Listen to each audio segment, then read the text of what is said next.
This is the second debate in the second segment that brings together MSU and UZ. And yet again, may MSU student 1 introduce yourself and the program that you're studying towards. My name is Maria McKelvey and I am at Midland State University studying BSc Sociology. And so too your colleague. My name is Kudzai Joseph Chokmanyara, a fourth-year development studies student at Midland State University. UZ student 1, introduce yourself and the program towards which you're studying. Afternoon. My name is Ebenezer Kudita, studying economics at the University of Zimbabwe. And so too your colleague. Good afternoon. My name is Trisista Maria Chikwati and I'm studying towards a degree in administration at the University of Zimbabwe.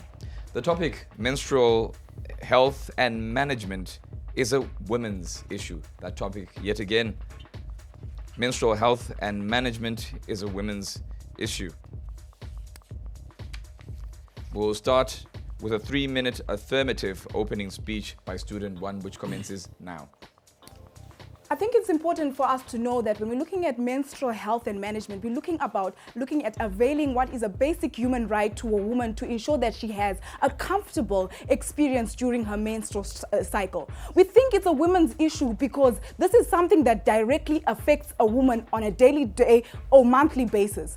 We do not refute the fact that men can be indirectly involved in this issue, but we strictly believe that it is time that women take the forefront in creating conversation that ensures that legislation is available for women to actually have this basic right and basic need. What exactly are we trying to say? It is time in which women start to change the discourse within this country to ensure that women get the basic right, which is their right to get basic sanitary wear. That means the only way we can do this is if women are actually involved in the conversation. It means that women should actually take an active part in ensuring that they actually challenge the status quo, which does not actually prioritize women's rights in the women being actually availed to these basic needs, which is the sanitary wear availability. We see that people even in the Ngucheni institution were actually seeking for need and aid because they don't have that basic necessity, which is a basic right.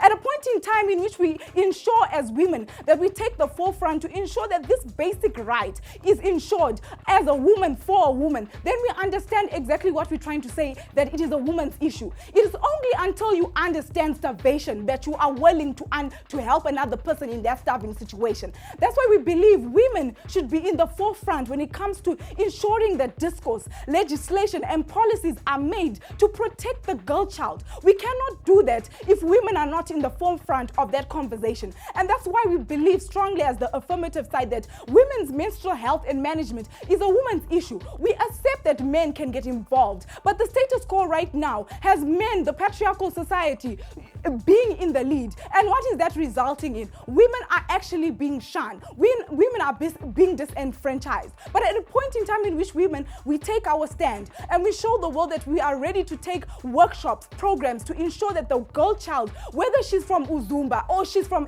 Harare, she's enabled to get a basic right. And this is made possible if women understand that it is our time to take the stand. It is the time of a woman to actually understand that this issue will only be challenged if women are in the forefront. That is something that most people don't understand, that the only way we can change discourse and we can create conversation is if women are ready to carry the burden. We understand that resources are controlled by men, but it is high time for women to take the stand and show the world that we are ready to create conversation to ensure that women are given these rights that are well deserving to them, be it the highest part of the stratification to the lowest.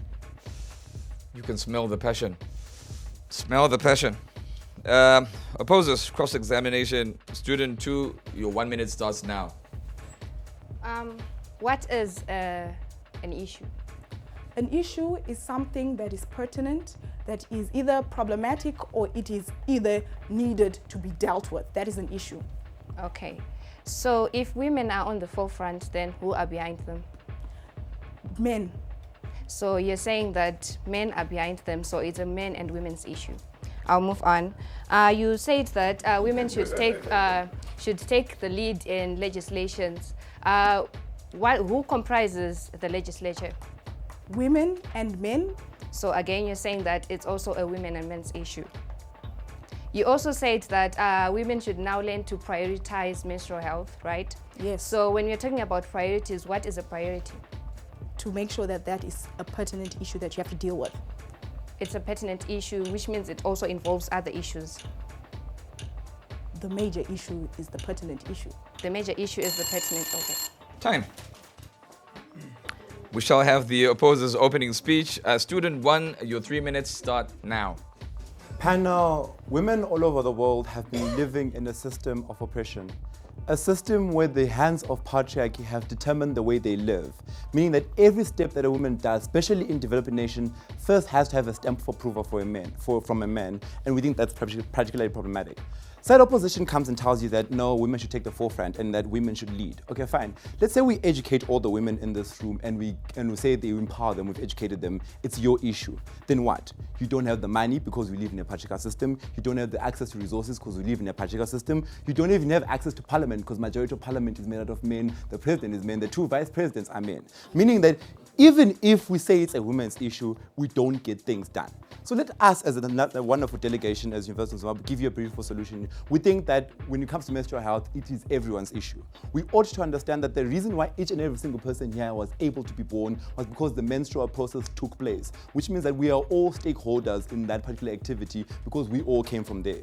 We tell you that when you have men involved, we think that the stigma that associated with this thing is associated because of men, because men don't understand issues of menstrual health, which is why when a woman bleeds, men view it as something that is disgusting or something that is not to be talked about, something that is a taboo, which causes this stigma. So if you ask a person who doesn't understand to say that, no, can we have funding or please sponsor this? It's not a person who's able to understand because he's not been taught. When he's grown up, when it comes to the issue of pads, you can grow up and have 5 siblings, but never even hear anything being talked about menstrual health when you have 5 female siblings. We think that is a problem that ought to be addressed. The idea that we can therefore specify and say that menstrual health is a woman's issue is where we start to lose it as a society because we propagate the segregation that exists between the 2 sexes. We're saying that issue that affects everyone else belongs to this gender and this gender. The idea that we classify people under gender is the reason why we have so much discrimination. You will find that according to UNESCO study that was done, show that many men grew up in Taiwan, show that many men grew up in their society without even understanding what menstrual health was. Also, there was a study where there was a teacher in Kenya, male teachers who had an epidemic of saying that they had kids who menstruated in their classrooms, but because they were never taught how to handle this situation, you find that these people were bleeding in classrooms and nothing is being done by the male teachers. Why? Because they don't understand these issues. So when we're saying that, yes, we understand, Maria, that these issues belong to everyone and that women are at the forefront and they're most affected. I do agree with you there. But the problem then comes when you just start to assume that it should be a women's issue. No. It's a global issue, panel. It's an issue that each and every single person should be involved in. The moment you say women only, we think that there's a problem. Fine. If we lived in a situation where women had the access to right and had access to power and access to money, we'd say, fine, we're comfortable with women just dealing with it. But we need to understand that we live in a patriarchal society. I'm not saying it's right or wrong, or I'm not saying it's right to having a male-dominated society, but that's what they're on the ground. So we need to teach these men who are in power, teach them about periods, teach them how bleeding is not something that should be shunned upon. They're being denied going to services in some cultures. Thank you very much. A minute follows of affirmative cross-examination by student 2, which begins now. What is more effective, having the lead by someone who is directly affected by that thing because they experience it, or when you have the lead being done by someone who relates to it?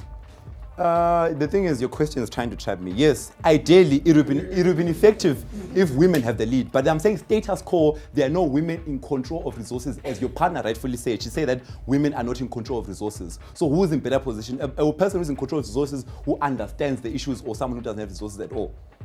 Second question, do you not agree that right now sanitary ware is not availed freely because men control resources and lead the conversations that happen? Exactly. So we need women to lead the conversations. I agree with you there. They are not available because men have not been taught these issues. They don't understand them. We are saying that once men are taught the importance of sanitary pads, you find that they'll become subsidies for sanitary pads because they understand they're being taught. Men in our generation are growing up not being taught about menstrual health, which is a problem. Everyone needs to be involved. Thank you. And that shall be time. Opposers rebuttal. Student number 2, you have 2 minutes, which start now. The affirmative side keeps talking about women leading, and I'm very happy to say that we are all agreeing on this. We want women to lead, but we want men to be involved. Menstrual health is not a women's issue. It is everyone's issue. It is a human rights issue. It is a societal issue. It is a natural process and everyone is involved. So I say, ladies and gentlemen, menstrual health is not a women's issue. The affirmative side talked about how women are the ones that experience periods. That's why it is their issue. Yes, they experience the periods, but you can also talk about the processes of conception.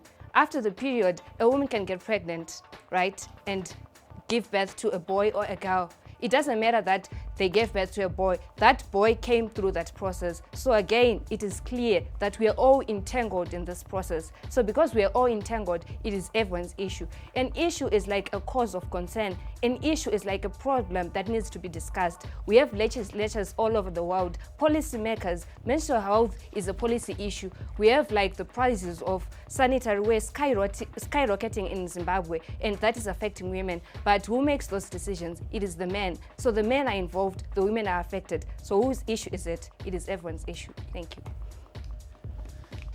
Well, thank you. We shall now have the affirmative rebuttal by student number 2. 2 minutes starts now. Panel clarity, we didn't say men are not affected by menstruation. We said they are indirectly affected, firstly. Secondly, Maria characterizes women's issue as something that we believe that women must be at the forefront. How? Women must lead programs to do with menstruation. Women must lead organizations that deal with menstruation. Women must be at the center of where budgetary issues that concern menstruation should be discussed. We think what we get from them is status quo that we are trying to challenge with Maria. We understand it is men who control resources. That is why we are affirming the motion, because we think once we make it a women's issue, once we put the burden on women, we think women now have the voice to go and challenge status quo, to go and challenge the people who control these resources. Because in status quo, if you make it everyone's issue, we think because men are at the forefront, they don't really see the need. We think what they miss is even if a man is educated, panel, they won't understand the comfortabilities associated to menstruation. So even if I was taught that women menstruate and it's quite a hectic process for them, I wouldn't understand if Maria prefers pads or tampons. We think currently, because you even have male SRC leaders in universities, this is why even condoms are prioritized. Why? Because men in universities understand that menstruation is a serious issue, but because I don't menstruate, I don't know how it feels to menstruate 7 days in a month. It is going to be so hard for me to relate to these issues. So when we tell you it's a women's issue, women are directly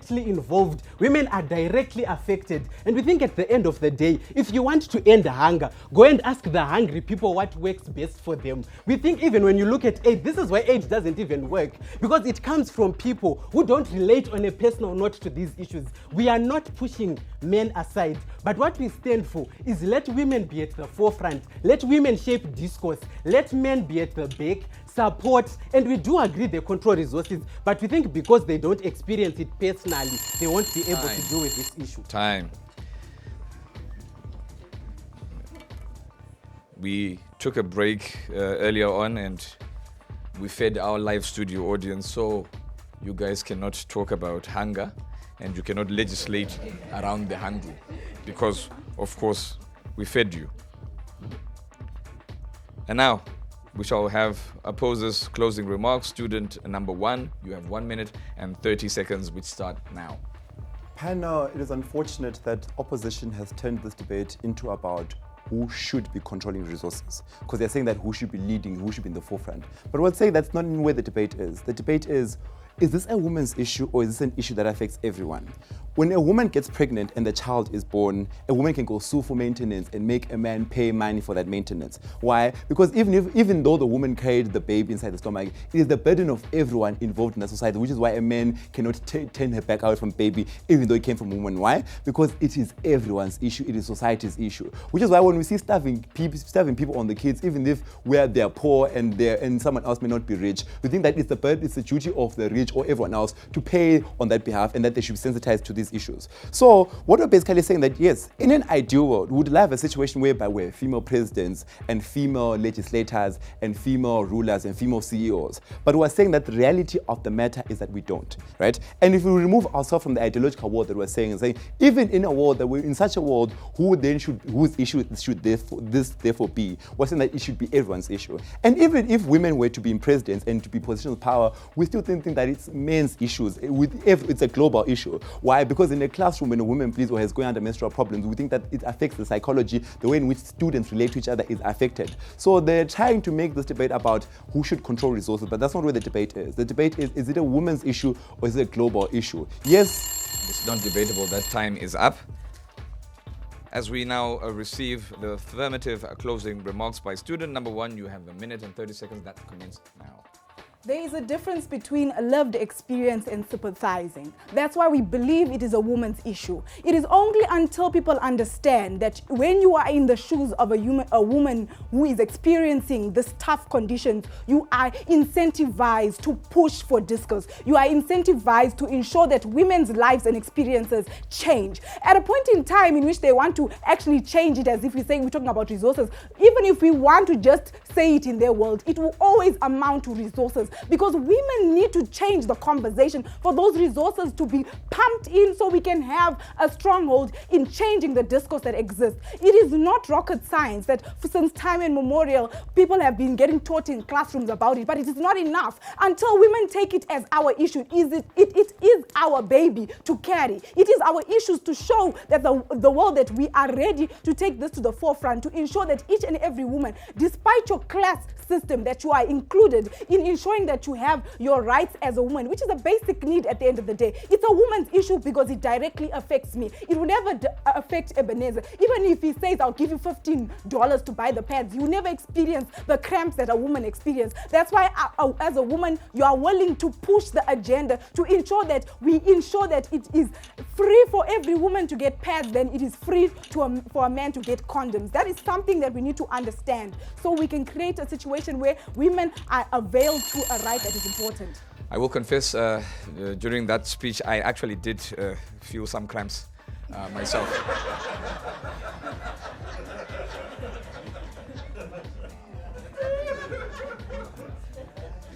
Unfortunately, there are those tablets that they have that also have. I won't mention the brand, but they'll be written for period pain. So I'm going to look for those straight after this session. Thank you for yet another round. That has been MSU and UZ. And when we come back, the last episode of this segment that pits Lupane State University and HIT. Stay tuned.